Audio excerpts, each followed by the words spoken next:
Hello, everyone. Very soon we will be entering the time of Lent. This is a time for the color purple. Purple is the color of kings. And during Lent, we are preparing for the coming of the King and his going and his coming again. This is the mystery of Easter. And to understand the mystery of Easter, we must go way back to the beginning.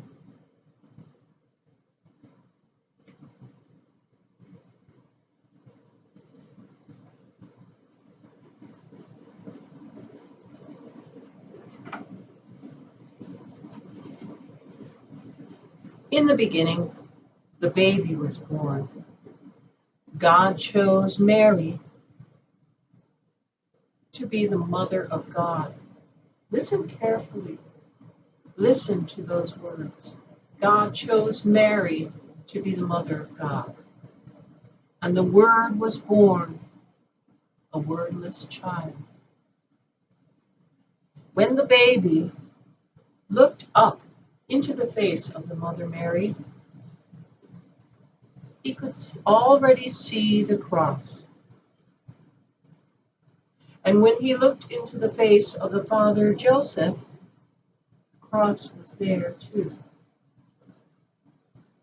The Mother Mary and the Father Joseph held the baby very close. They kept the baby warm. They gave the baby everything the baby needed to grow, and the baby began to grow.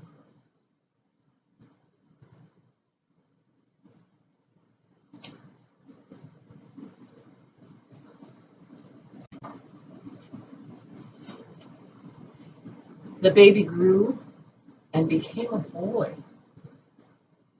And when he was about 12 years old, he went with his mother Mary and his father Joseph and the other people in his village of Nazareth.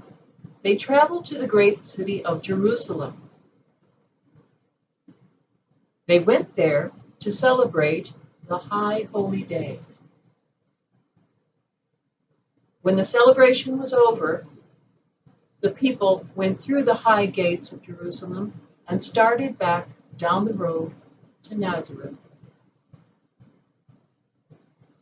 Suddenly, Mary and Joseph realized that Jesus was no longer with them. They thought he had been playing with the other children along the road, but he wasn't there. So they hurried back to Jerusalem to look for him. They looked everywhere. They looked down the dark and narrow streets. They looked in the marketplace where they bought food. They looked in the place they stayed for the night. They even looked in the temple, and there they found him. Jesus was there, talking to the rabbis, the priests. And when Jesus spoke, they listened because he knew so much. And when they spoke, Jesus listened because he wanted to learn so much more. Then Mary and Joseph asked the question all parents ask, and the question that is so difficult for children to answer. They said, "Why did you do this?" And Jesus answered, "Didn't you know that I would be in my Father's house?" Mary and Joseph didn't understand. Their house was in Nazareth, where Joseph had his carpenter shop. They didn't understand, but they didn't forget. And later they would understand.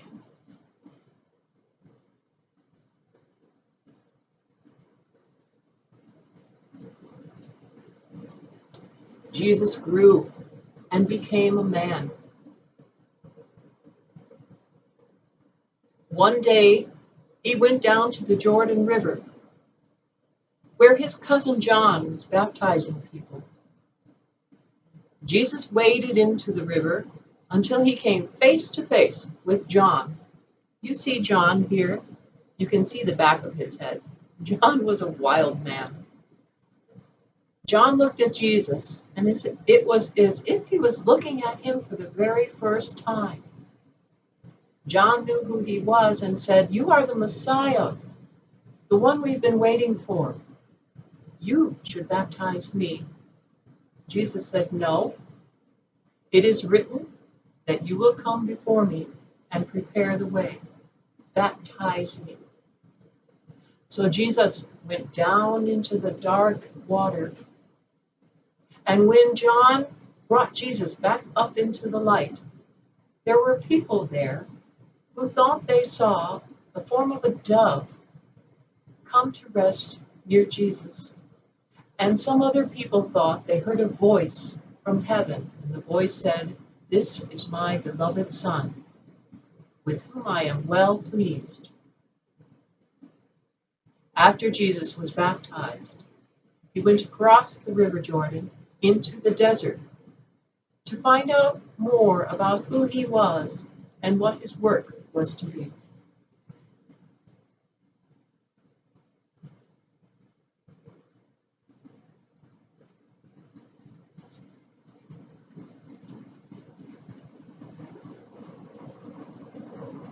Jesus went into the desert by himself.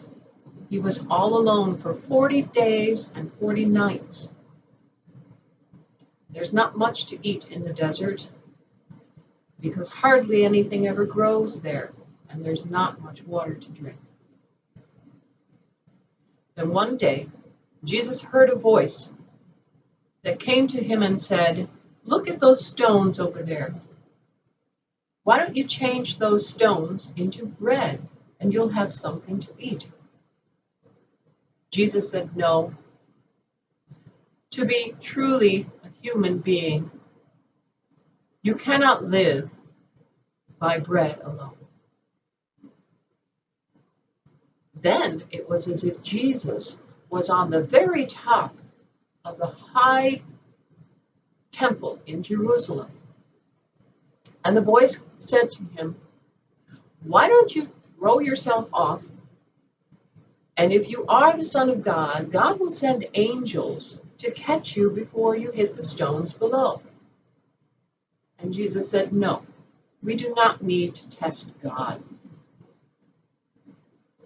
Then, suddenly, it was as if Jesus was on top of a high mountain, looking over all the kingdoms below.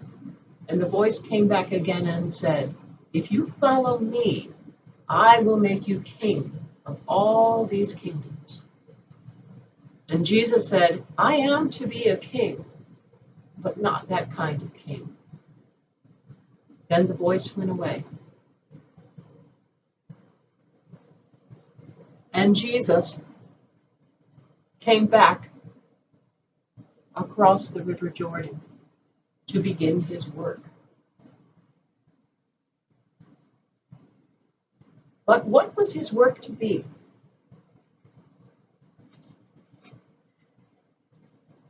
Jesus' work was to come close to people, especially the people that no one else wanted to come close to.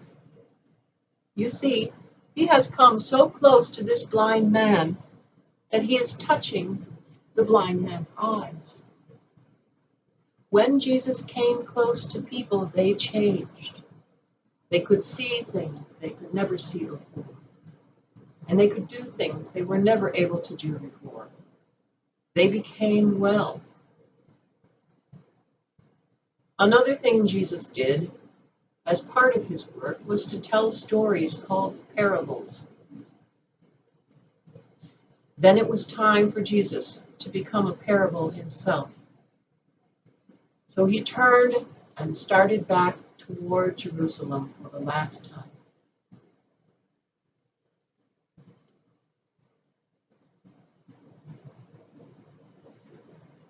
There's a lot to wonder about this story. I wonder, what kind of baby was Jesus? What were his favorite things to eat? Did he have a favorite toy? I wonder who his friends were when he was a boy.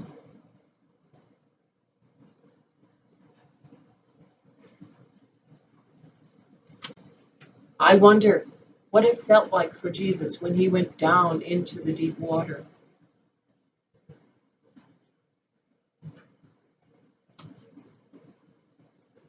I wonder if Jesus was lonely and afraid when he was in the desert all by himself.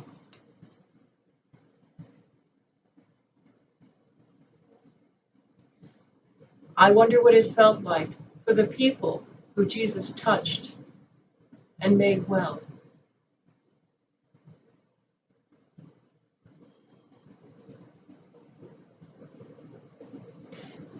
Join us again next time, and we will continue our journey with Jesus. Until then, peace and blessings to you.